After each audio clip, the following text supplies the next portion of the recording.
What image springs to mind when you reflect on early humans? If you imagine them using spears to hunt mammoths and consuming any food they could find for survival, that's a complete misconception. 10,000 years ago, the dietary choices of our ancestors were far more particular than those of people today. They were skilled at locating ingredients, moving living wild animals to islands to create natural pastures, and gathering every available food source from forests and the ocean. But as soon as humanity abandoned this abundant nomadic existence, settled down, and began farming, hardship followed. Farming allowed people to eat as much as they wanted, yet ironically, their bodies became smaller due to malnutrition. Ironically, they refused to consume the fish right in front of them, even when that refusal caused starvation. Let's reveal the shocking truth about the prehistoric diet, the opposite of the belief that they simply ate whatever was at hand because of scarcity. Are you familiar with the modern paleo diet? It's claimed to be how ancient humans truly ate. This plan focuses on high meat consumption and few carbohydrates, based on the idea that Paleolithic people naturally ate that way. That belief is utterly false. Consider the time just after the Ice Age, which connects the Paleolithic and Neolithic periods. When examining Europe during the Mesolithic, roughly 10,000 years ago, the idea that early humans survived solely on meat is wrong. How did Europe appear back then? The vast ice sheets that had covered the landscape for millennia began retreating toward the north. Afterward, forests grew quickly. Oak, hazel, and beechwoods became thick, while rivers and lakes were full of salmon and trout. Coastal regions were plentiful with shellfish and copper. In short, an abundance of food. An era of plenty had started.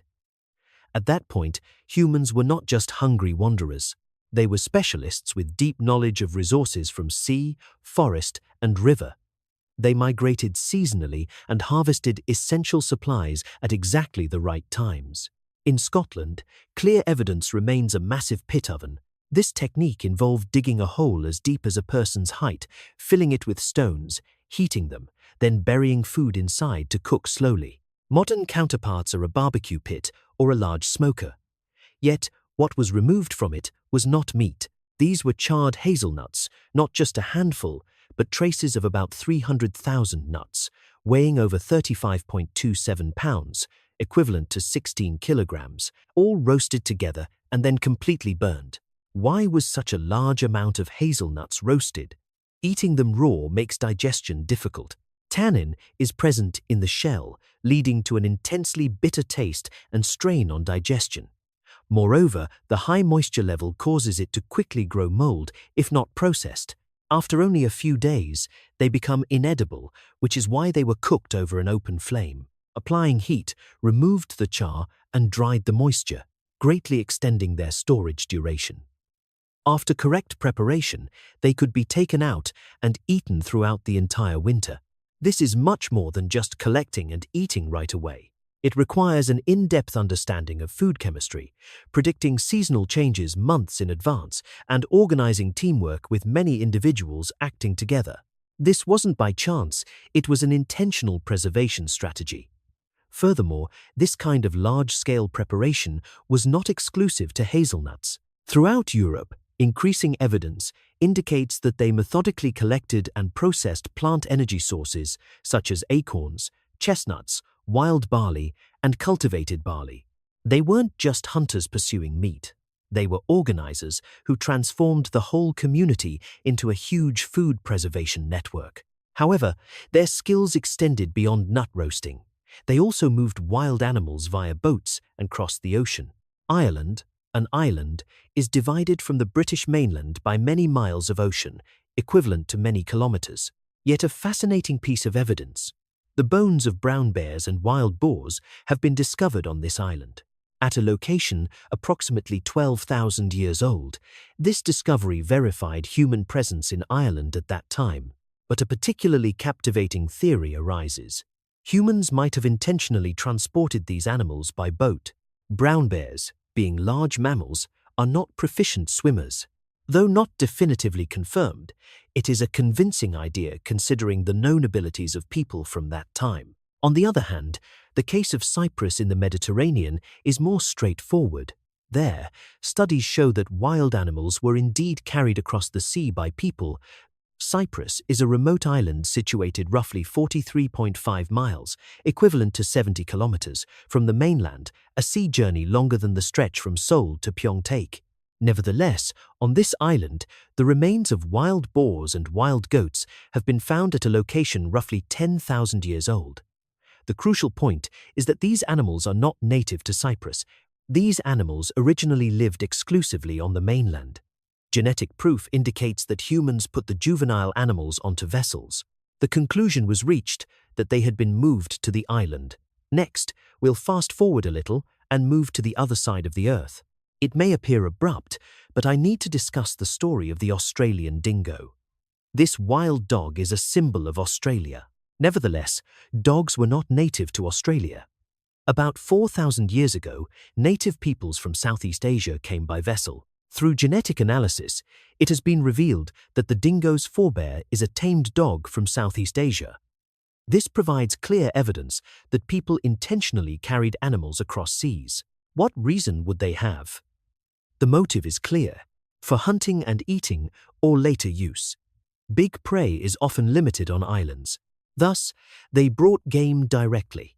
After being let go, these creatures reproduced on their own, and as numbers increased, they could be caught when needed. In today's terms, it's like setting up a free-range farm. It's more than just hunting and gathering. This entails moving resources physically and modifying the environment. Reflecting on it, this is truly astonishing.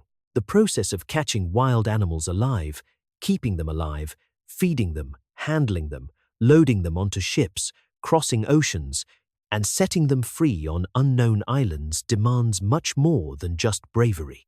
It's possible only through understanding animal behavior, navigation skills, and the ability to plan long-term food sources. To that extent, it can be seen as a forerunner to farming. Although they didn't keep animals in pens for taming, they artificially changed where the animals lived. Their food sources were extremely plentiful and varied. They used hundreds of wild foods. These were humans who moved resources across oceans when necessary. Around 6,000 years back, conditions changed drastically. People began adopting farming. They aimed to secure a steadier food source.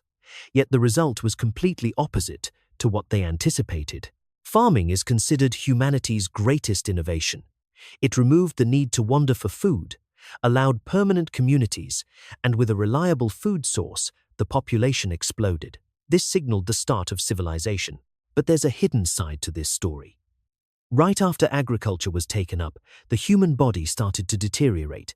This is clearly shown by bone evidence. When we compare skeletons of Mesolithic gatherers with those of early Neolithic farmers, a sharp difference appears. First, height decreased notably. In some regions, mean male height dropped by nearly 10 centimeters, equivalent to 3.94 inches. Bones became thinner and weaker. As bone density lessened, signs of osteoporosis began to appear. Oral health worsened even further. Cavities increased hugely, and signs of gum disease rose. This condition was almost unknown in hunter-gatherer times. What brought this about? The reason is in shifting diets. Gatherers ate a wide variety of wild foods: meat, fish, shellfish, nuts, wild berries, fruits, roots, and vegetables. By consuming items that changed with seasons, nutrient intake naturally turned unbalanced. But when farming started, the diverse array of food sources disappeared. Diets grew repetitive, relying heavily on cereals like wheat, barley, and rice. The problem with a diet centered on grains is clear. Even though carbs are abundant, important nutrients including protein, iron, zinc, and vitamins become critically lacking. Additionally, grains have phytic acid, a substance that blocks the absorption of iron and zinc in the body. Even if a person eats a lot, the body fails to absorb nutrients properly, resulting in long-term malnutrition. A contradiction arose. Individuals felt full, but their bodies were starving. The increase in tooth decay is connected to this very problem.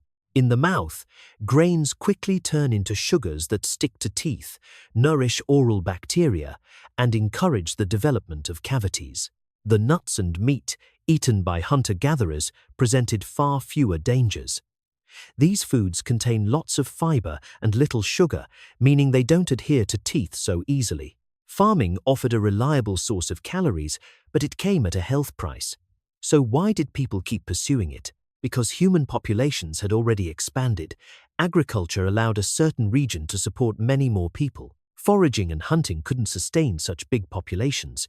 Even as health declined, there was no way to reverse the trend. Scholars call this the paradox of agriculture. The search for a nicer life actually made life worse.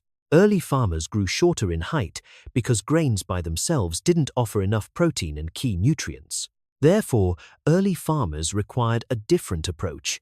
They began using milk from domesticated animals. Through the domestication of cows, sheep, and goats, milk emerged as a new food source. In contrast to meat, which is gotten only after killing an animal, milk can be collected many times while the animal is still alive. This seemed like the perfect solution, but there was a problem. Back then, most people could not digest milk. Even now, about 65% of adults worldwide cannot tolerate lactose, suffering from bloating, gas, and diarrhea after drinking milk. Actually, this is the normal biological state. After weaning, mammals naturally stop producing the lactase enzyme. The capacity to digest milk as an adult is really a genetic mutation. Roughly 6,000 years back, most early farmers did not have this characteristic. If they drank milk, they would have regularly suffered from digestive problems. Even though they had stomach trouble, there was no other option. Grains by themselves were nutritionally insufficient, and meat was always in short supply. So they invented a smart solution. Fermentation is the process described here. When milk undergoes transformation into cheese or yogurt, most of its lactose is broken down. Lactic acid bacteria feed on lactose during fermentation, thereby transforming milk from an indigestible state into one that is digestible. Archaeological evidence supports this. Pottery shards from Neolithic locations in Poland and Turkey were analyzed, and dairy residues were found within them. These vessels are approximately 7,000 years old.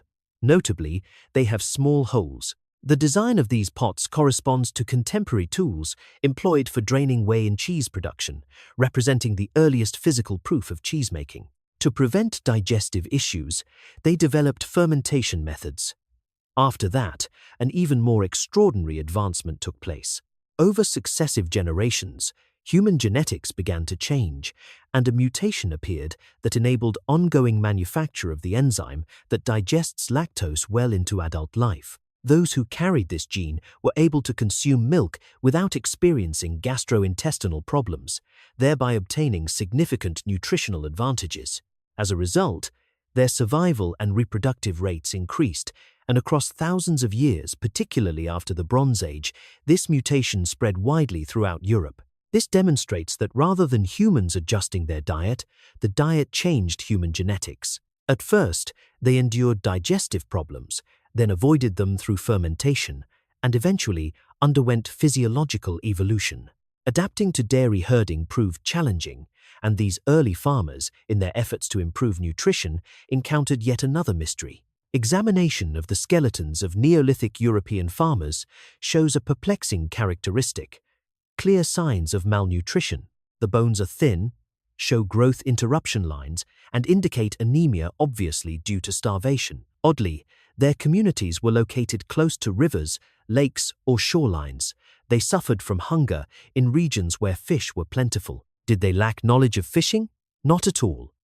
Mesolithic hunter-gatherers from the earlier period ate huge amounts of fish. Nitrogen isotope analysis of their bones provides strong proof of seafood and freshwater fish being part of Mesolithic diets.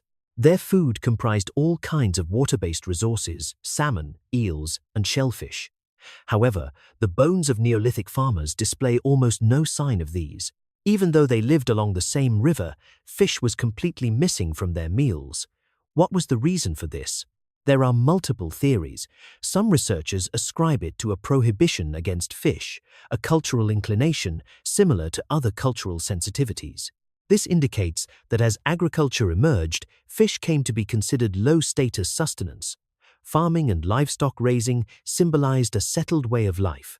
On the other hand, fishing and eating fish might have been linked exclusively to nomadic hunter-gatherers, mirroring a division in social class. They employed food as a means to set themselves apart from those they saw as primitive hunters. Numerous historical examples exist. In medieval Europe, meat was considered aristocratic food, whereas fish was seen as common as sustenance or for fasting. Likewise, during the Joseon dynasty, the Yangban upper class had rigid dietary choices. Food functions not just as sustenance, but also as an indicator of social rank and identity. For Neolithic farmers, fish probably filled that function. This food could support them but harmed their pride. Undoubtedly, other hypotheses are available. A different claim proposes that the huge effort needed for farming allowed no time for fishing, combined with the practical notion that grain storage and fish preservation were contradictory. Yet, whichever explanation one accepts, the result is still the same.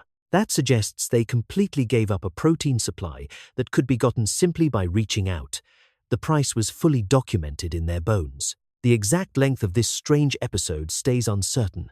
Humanity, trapped by farming, endured for thousands of years. They suffered difficulty. Their height decreased because of reliance on cereals, and they also experienced genetic changes to digest dairy. Fish were completely disregarded. When did people escape this harmful cycle? The change started at the beginning of the Bronze Age, about 5,000 years ago. Key to this change was a huge movement across continents. Populous groups crossed the immense grasslands of Central Asia and the region north of the Black Sea riding horses. They did not farm. Instead, they moved herds of cattle, sheep, and horses, shifting grazing areas with the seasons. Over time, they began spreading west and south. The speed varied in different areas, driven by the search for new pastures or forced by changes in climate, and their methods of adaptation also changed with local weather and surroundings. But the direction was clear. Once isolated farming communities became connected through the nomads' travel paths. And the results were obvious. In every place they passed through, new things started to blend together. The nomads enabled more than just people moving. A continent-spanning food system began to develop. Their animals, the grains they ate, and even their tools all traveled together. Millet is a good example. This plant prospered in conditions even tougher than those for wheat or barley. The exchange of conservation techniques was just as important. Methods such as salting and smoking probably developed through sharing between mobile and settled farming groups, not invented by either alone. Putting salt on meat and fish to draw out moisture prevented rotting, and smoking could keep them edible for several months. Prolonged storage became possible. As these techniques spread throughout the continent, fixed communities could consistently build up protein stores. Food diversity began to come back. Millet and oats added to a diet once restricted to wheat and barley, and pickled meat along with smoked fish appeared as well. Milk processing also progressed. Different cheeses, fermented milk items, and butter were created. So how did these changes show up in one person? Remarkably, the evidence stayed preserved inside an alpine glacier.